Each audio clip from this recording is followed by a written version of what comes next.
Hello and welcome to this video. In this video, I'm going to show you how to load JavaScript in your app. I'm going to explore the different ways you can load JavaScript, and you'll definitely learn something new about loading JavaScript. Let's begin now.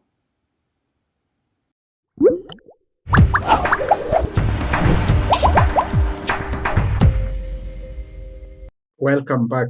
If you're new to JavaScript, it can often be confusing on how JavaScript is loaded in different ways.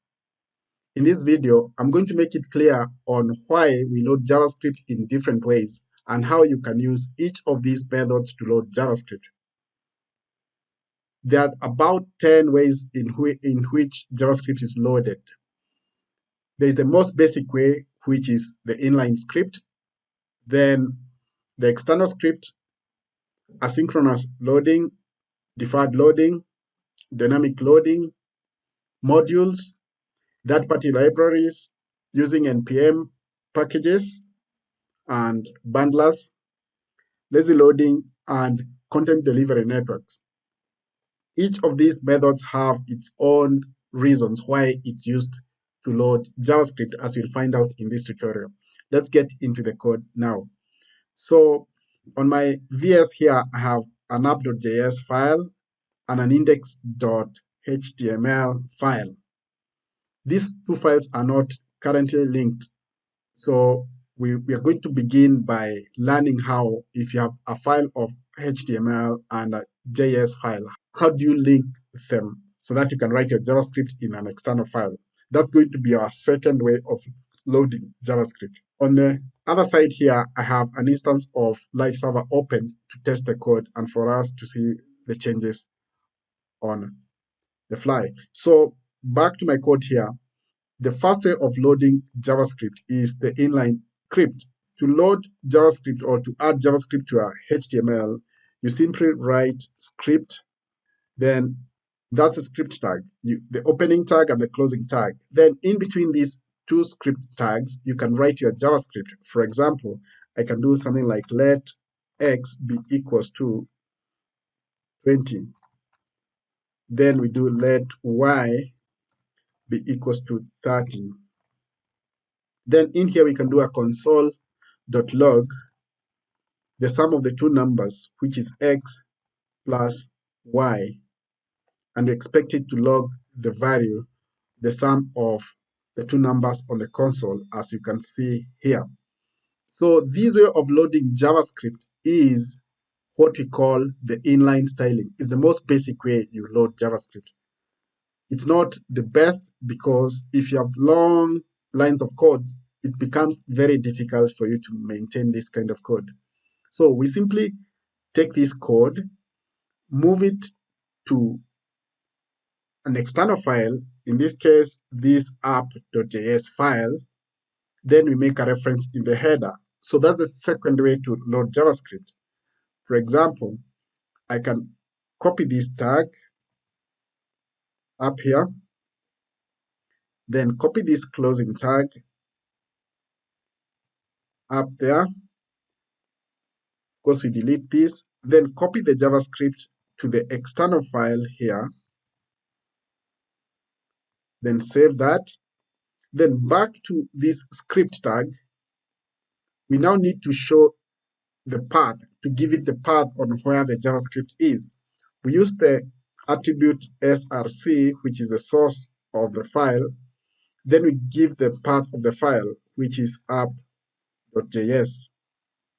So once we save this, we expect it's going to load this file. So we can change this to 50, save this, then back here, we now save our file, and you can see the new value. So it's loading that script. On your browser, you can always use Ctrl-U to find if the script is loaded. For example, I can click on Ctrl-U, and it's going to give me the source code here. Then I can click on this source code to see my JavaScript has been loaded. Alternatively, you can use the network tab here to find if the script is loaded. For example, we can see here if the script is loaded and it has a an OK status of 200. So back to the VS Code. When you load JavaScript externally, it creates a few problems. Like sometimes some elements are not loaded, especially if we want to read something, then manipulate it with JavaScript, it becomes a problem. So for example, in this div here, the heading, we can come back here, comment out this, then do something like let title be equal to, then you do document dot get element by ID method. Then we want to get hold of the heading. That's what we want to get hold of.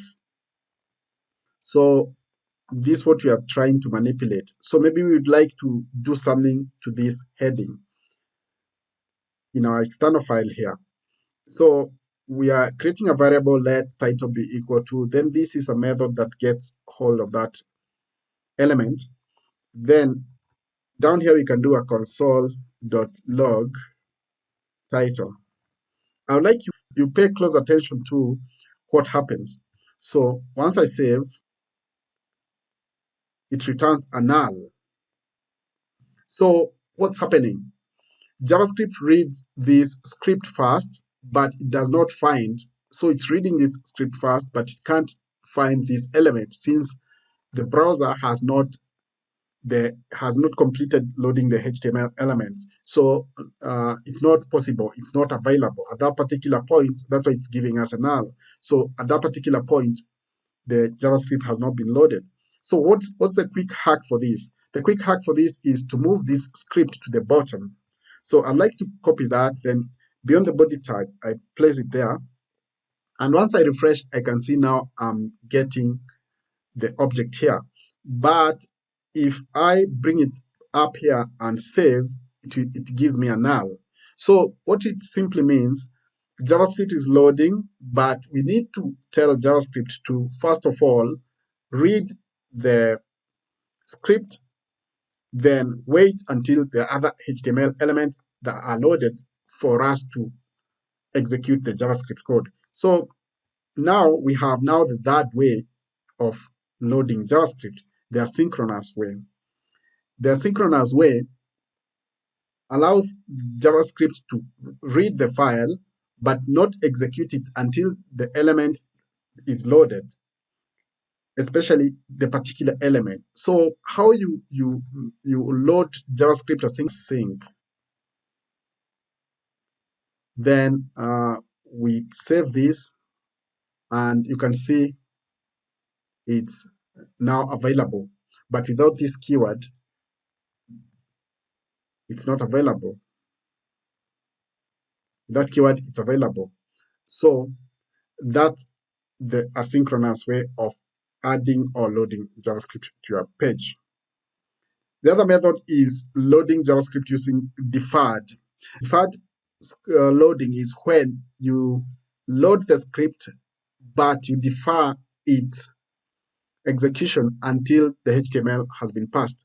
So defer is the best way, in my opinion, or in my view, to load JavaScript. So you simply add this keyword here, defer.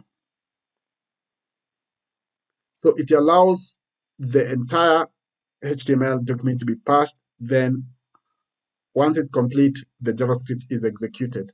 So that is the deferred way of loading the JavaScript. So you have looked at inline, external. Then in the external, we've dealt with loading it asynchronously, loading it using deferred method. The other way to load JavaScript is dynamic loading.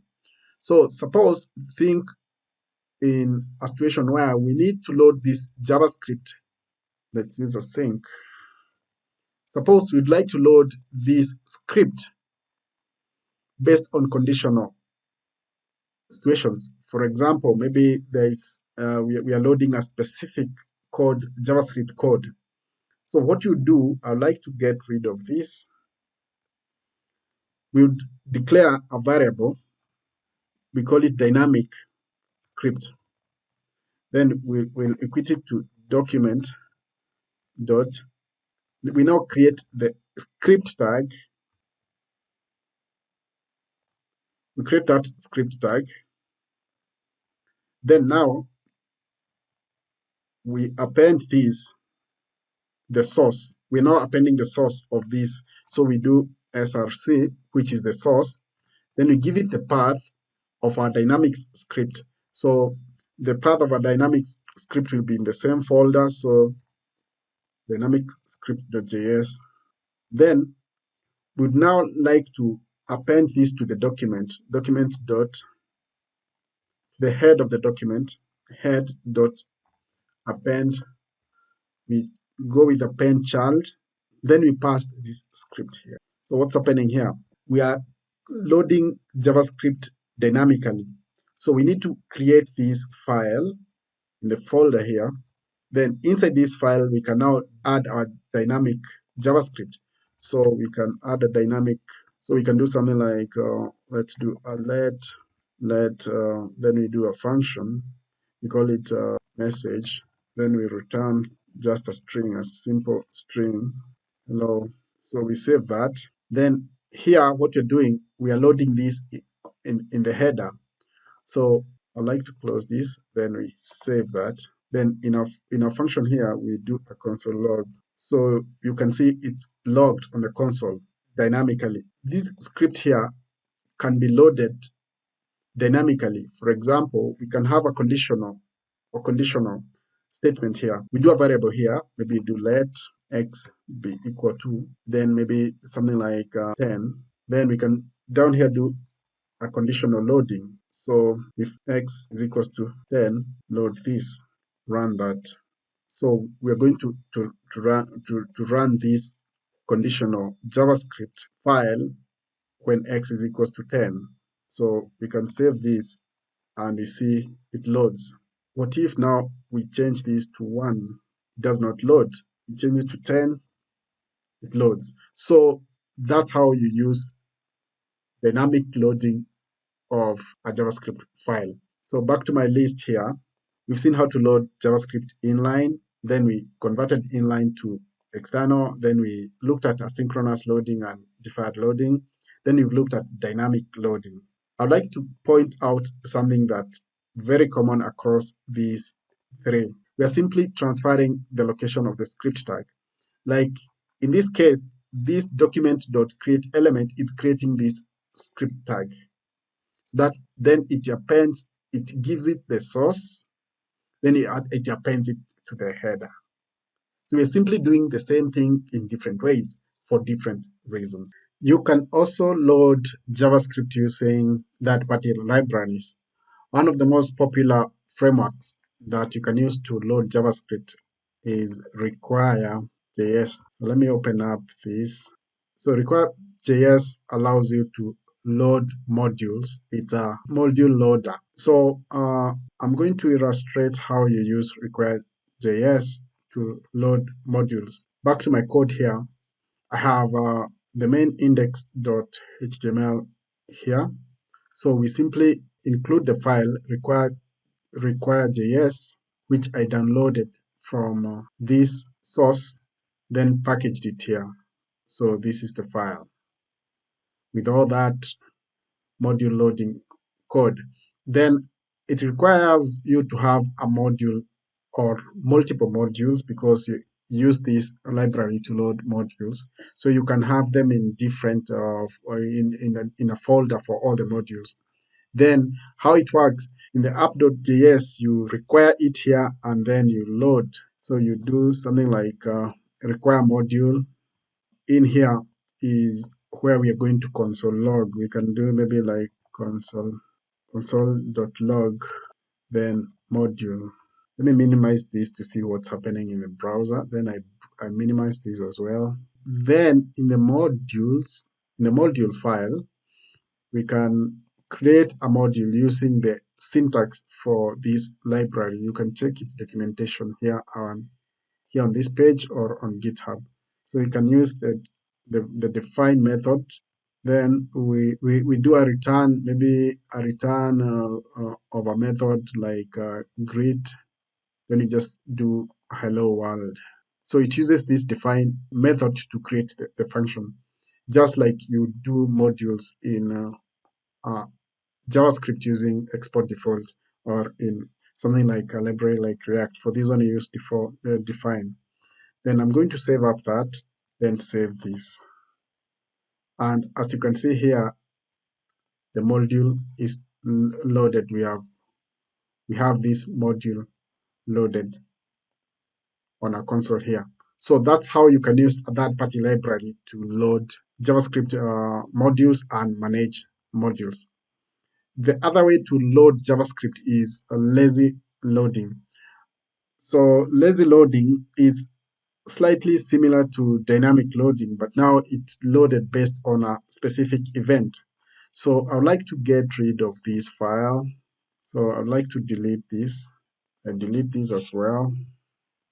So then I clean up this file. So here, I would like us to create a function that is going to load, or some code that's going to load JavaScript based on a specific event, like a click event. So we can do something like const button. We'll simply do it, call it btm, then get document dot get element by id method.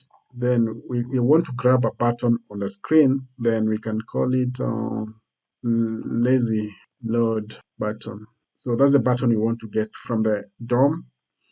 Then here we now do button, we attach an event, a click event dot add event listener. Then we attach a click event. So this is going to be a click. Then once it's clicked, we have the callback function, which in our callback function, then we can do something here once the button has been clicked. So in our case here, we would like to load the JavaScript once the button is clicked. So we can borrow from what we did in the dynamic script, where we create a constant here. Then we call it lazy load script. Then we do a document dot create. We are creating the element. We are creating the element that's going, the script element that's going to attach the JavaScript. So this should be script element. Then now, since we have this lazy load script, we need to give its source. We add the source attribute, which will be equal to, we're going to create this folder, not folder, this file, and call it lazy. Let me just script.js. We finally add this to the header. So we do a document dot head. Then we append child to the head. Then we pass in our lazy load script. Then we close this. So what's happening here? We have a button in the HTML, which we are going to create here. So this button will have an ID of this. This is the ID of that button. Then we can say, we can call it lazy load. So that button, once we add it on the screen, we should see it. And we have the button here. This is the button. So we would like to, once we click on this button, a JavaScript event occurs. So back to our code here, we are grabbing the button from the DOM, then adding an event listener that's on click. Then once this click event occurs, then we load this script. On our console here, there seems to be some errors. So this seems to be something that has something to do with the previous script. So we can this script. So we need to remove this now, since we don't need this. So we simply get rid of that, and we just load our script here. Then we need to clear it since it still has not. So we need to save this so that it's cleared. Once we clear that, we see a console error here, like can't access property of add event listener. The button is nil. So we come back here, we check what's happening here. Again, to the loading, we need to add the async here, so that our button now is loaded. So we are loading that button, or we can use defer, whichever we wish to. So that error message is gone. So this is just a different error message. So I would like to just view the log. So we have a button here, and this button, we now need to create this script in here. So we do a new file, then it should be lazy script.js. Then inside this lazy script.js, we can do something like var x equals to 30. Then you can do var y equals to maybe 40. Then you can do a sum of them. So we can do a console.log. Then the console.log, we add x to y. So then we close this with a semicolon. So still nothing is happening, since this is supposed to be loaded once we click on this button. So once we click on the button, it's loaded. So that's how you use lazy loading in JavaScript, to load a script based on a specific event that's occurring. So it's slightly similar to dynamic loading, but this one has something to do with the event, like you can time it based on a specific event. So I'll get rid of this. Another way to load JavaScript is using a content delivery network. Content delivery networks allow you to load JavaScript that is hosted on another server. This is a quick way to load JavaScript without having dependency issues or without having a problem with loading time. Content delivery networks make it easier for you to load JavaScript quickly. One of the easiest ways to illustrate how to load JavaScript using CDN is to load jQuery. So on the main page, you need to have a script tag. Then on the script tag, you need to have a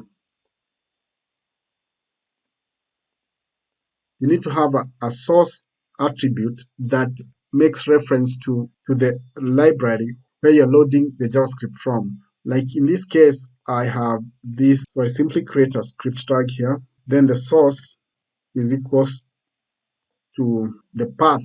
It's equal to the path where the CDN has that version. So I would like to open up this, and you can see this is the library hosted in that content delivery network. So you simply add this script tag here. Then now here we add our app.js file, so app.js. Then we can now come in here and do a document.ready. Then we need to pass a function here. So that's how you begin your jQuery file. So we have included jQuery here. Then in our file, we now do document.ready. This is the first line that allows the DOM to load fast before we can now begin using jQuery. So in here, we can do console.log. Then we do jQuery ready.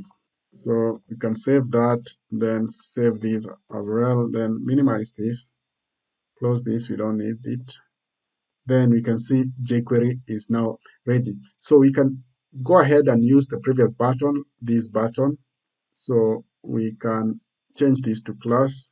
Then using jQuery, we can grab that by simply doing this, let button be equal to, then to grab it, we use the CSS selectors. So that's how you get the button. So we have that button. Then we can do something like, yeah, and you see it's getting hold of that element. So that's how you use CDN to load JavaScript libraries. You can load multiple libraries, all available libraries via CDN, Bootstrap, jQuery, and all those other libraries that can be loaded using Content Delivery Network. Another way to load JavaScript is using modules. Modules allow you to separate your code into different components that can be loaded as needed. So on my screen here, I have the main file, which is the app.js. Then I created an extra file, which is named module. So inside this module file, I'll create a function. I begin with the keyword export, since we intend to export this functionality to the main file. And this is the syntax you use when you're creating a module. So export this function. Then we can call this function, it's a message, simple function. Then we can return a string, hello module. So then we close that and save. So we have created our first module. To use this module, we need to come in here, then use the import keyword. Then we name the module. The name should correspond with this function.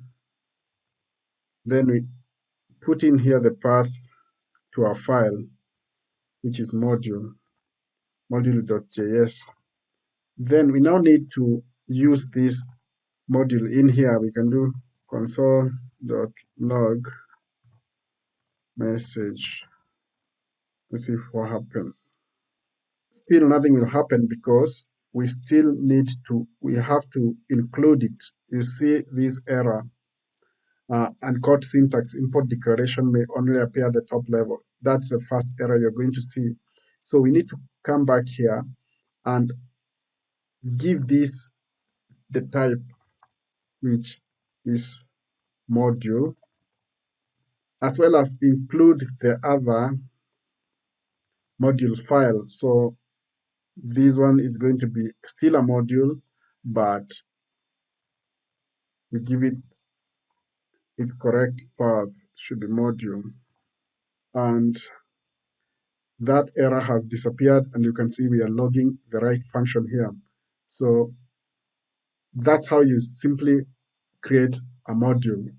So we can test out and see if we're going to read this data correctly. So we can just simply, instead of logging the function, we simply call the function in the console.log and save, and we can see we are able to load this file, this JavaScript file, this module, into the main file.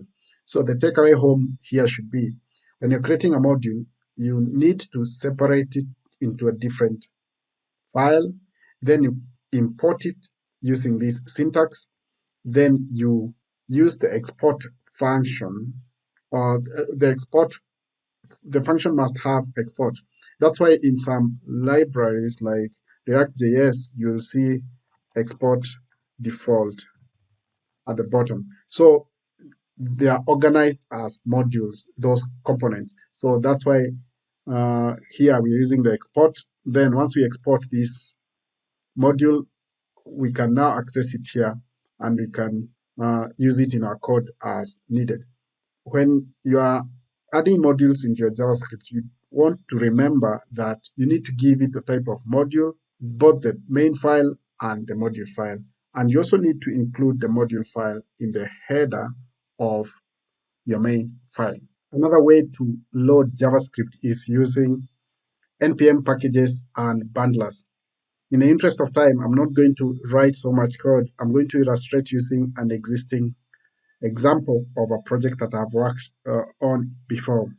I have another video coming up in this channel about how to use Webpack, so it can be a good way for you to learn how you can use Webpack and how to load JavaScript using Webpack. So on this VS instance here, I'm using Webpack, and you can see, you can get its documentation on this URL.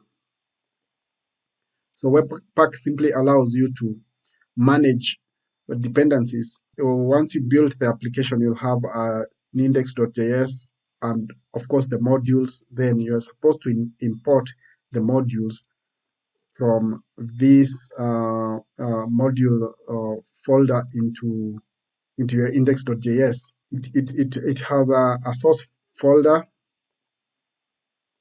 Like in my case here, you can see this is a source folder, then the main folder, which is an index.js, and you import the modules just like you import normal JavaScript modules.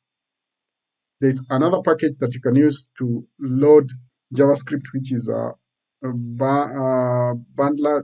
It's called Parcel. So it simply allows you to build up your application, your JavaScript application, with all the dependencies without writing too much code. So that's another way, and the last way to load JavaScript. I hope you found this useful and you'll consider giving it a thumbs up. And if you would like to learn more on these JavaScript libraries, check out other tutorials in this channel. Do not forget to subscribe. Thank you. I hope by the end of this video, you've learned something new about loading JavaScript in your application. If you'd like to learn further this concept, you can write to me or you can ask me questions in the comment section below. See you in the next video.